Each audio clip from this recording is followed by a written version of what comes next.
tous ceux qui, au mois de mai-juin, vous expliquaient « Ouais, non mais bien sûr, blockchain, crypto-monnaie, ça prendra des années. Non mais peut-être que ça arrivera. » 3 mois après, ils sont paniqués.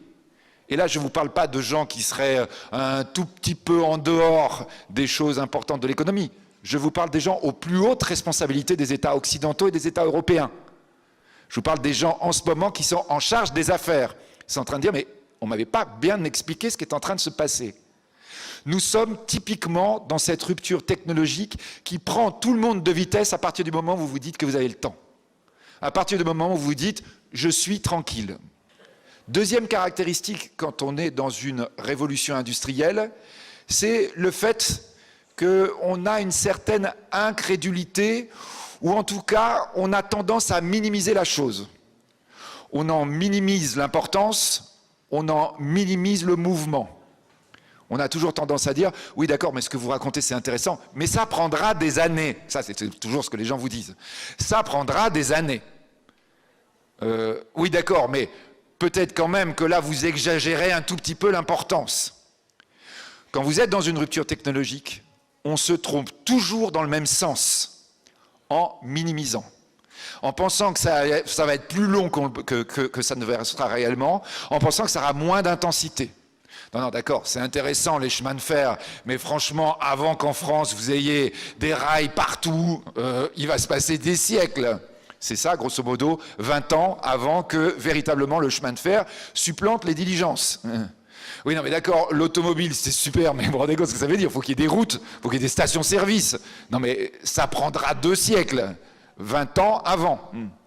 Aujourd'hui, quand on parle souvent sur le digital, on va avoir cette approche-là. En disant, non, mais d'accord, je comprends qu'il y aura des changements d'outils, mais vous savez, mes clients, vous savez, mes fournisseurs, vous savez, les gens qui sont avec moi, ça va prendre beaucoup de temps.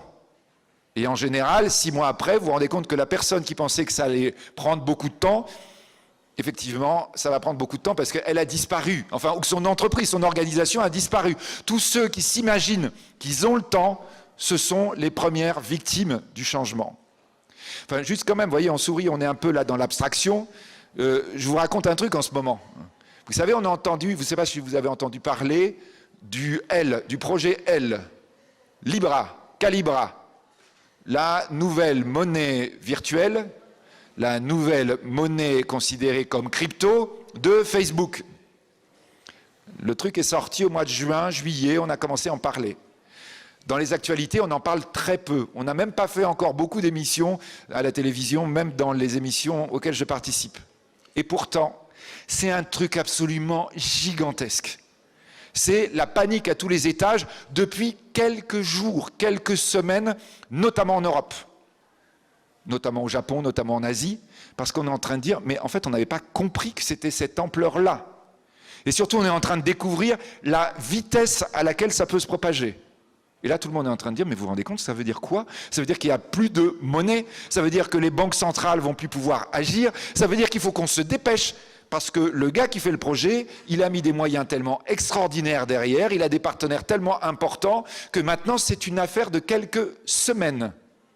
Tous ceux qui, au mois de mai-juin, vous expliquaient, ouais, non mais bien sûr, blockchain, crypto-monnaie, ça prendra des années, non mais peut-être que ça arrivera, 3 mois après, ils sont paniqués. Et là, je ne vous parle pas de gens qui seraient un tout petit peu en dehors des choses importantes de l'économie.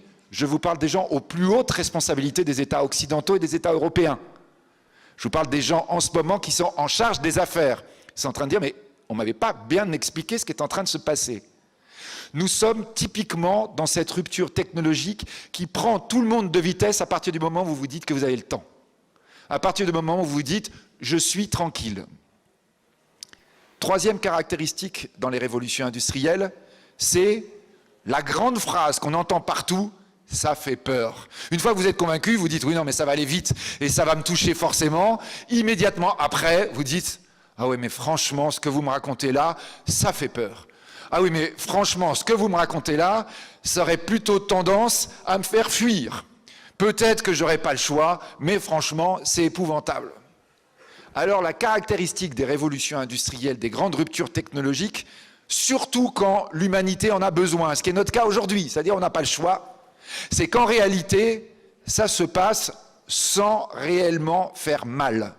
Je crois que vraiment, il faut vraiment inscrire ça, cette idée, notamment dans les entreprises, quand vous êtes en train de venir au forum, en train de dire est-ce que ça me concerne, pas, ou comment je vais faire, comment j'envisage la chose. Vous dire, vous devez être prêt, vous devez dire que ça va venir très vite, mais vous devez vous dire surtout que ça vient en douceur. Une rupture technologique, c'est en réalité l'humain qui s'adapte à toute vitesse. Et contrairement à ce qu'on croit, contrairement à ce qu'on redoute, l'humain s'adapte super vite.